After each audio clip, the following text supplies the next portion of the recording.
Selamat hari Minggu adik-adik. Senang ya, puji Tuhan kita boleh mendengarkan cerita pada hari ini.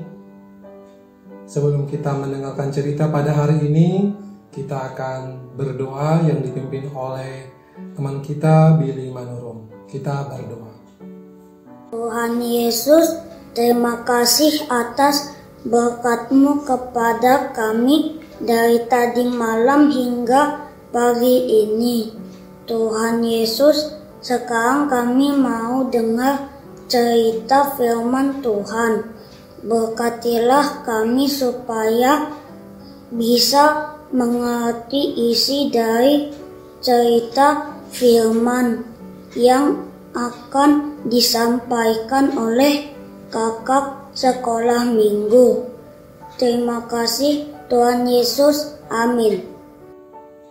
Firman Tuhan bagi kita pada hari ini diambil dari Yohanes 20 ayat 24 sampai 29. Mari kita simak dengan baik. Tetapi Thomas, seorang dari ke-12 murid itu yang disebut Didimus, tidak ada bersama-sama mereka ketika Yesus datang ke situ.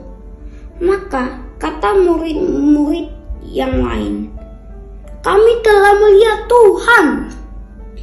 Tetapi Thomas berkata kepada mereka, "Sebelum aku melihat bekas paku pada tangannya, dan sebelum aku mencucukkan jariku ke dalam bekas paku itu, dan mencucukkan tanganku ke dalam lambungnya, sekali-kali aku tidak akan percaya." 8 hari kemudian, murid-murid Yesus berada kembali di dalam rumah itu, dan Thomas bersama-sama dengan mereka. Sementara pintu-pintu terkunci, Yesus datang berdiri di tengah-tengah mereka dan berkata, "Damai sejahtera bagi kamu." Kemudian ia berkata kepada Thomas, "Taruhlah jarimu di sini, dan lihatlah tanganku. Ulurkanlah tanganmu, dan cucukkan ke dalam lambungku. Dan jangan engkau tidak percaya lagi, melainkan percayalah." Thomas menjawab dia, "Ya Tuhanku dan Allahku," kata Yesus kepadanya, "karena engkau telah melihat aku, maka engkau percaya. Berbahagialah mereka yang tidak melihat namun percaya." Sesudah kita mendengarkan bagaimana cerita Thomas akhirnya percaya kepada Tuhan Yesus. Sekarang ada sebuah cerita yang akan Bang Radi bacakan buat kita. Mari kita simak cerita berikut ini. Seorang anak laki-laki yang sakit namanya Larry, dan sudah sakit kanker darah dari usia 7 tahun. Mama dan papanya sayang sekali sama Larry. Mereka melakukan apa saja untuk kesembuhan Larry. Saat Larry sakit dan terbaring di rumah sakit, Larry selalu menyibukkan dirinya dengan membuat surat kepada Tuhan Yesus setiap hari. Kepada siapa adik-adik? Kepada Tuhan Yesus. Surat-surat itu diletakkan dalam sebuah kotak yang berada di atas meja di samping tempat tidurnya. Larry sangat senang menghabiskan waktunya untuk menuliskan surat, sampai mama dan papanya bingung. Apa isi surat yang Larry tuliskan setiap hari itu ya?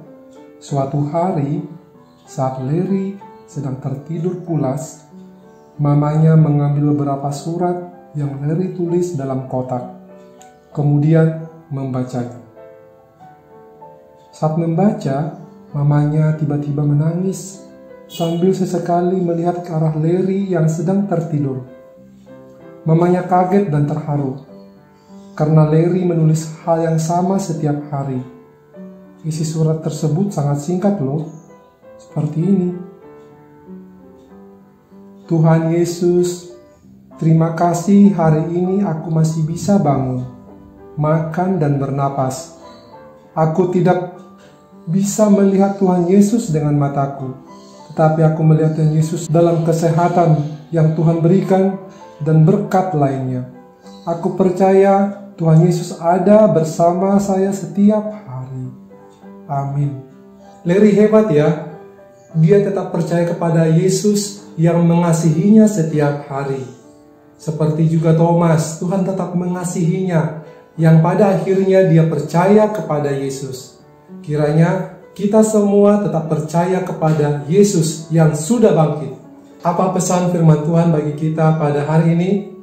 Percaya pada Tuhan Yesus walaupun kita belum melihatnya. Oleh kebangkitan Yesus Kristus, kita telah dilahirkan kembali untuk hidup yang penuh pengharapan. Itulah makna Minggu Quasi-Modogeniti pada hari ini.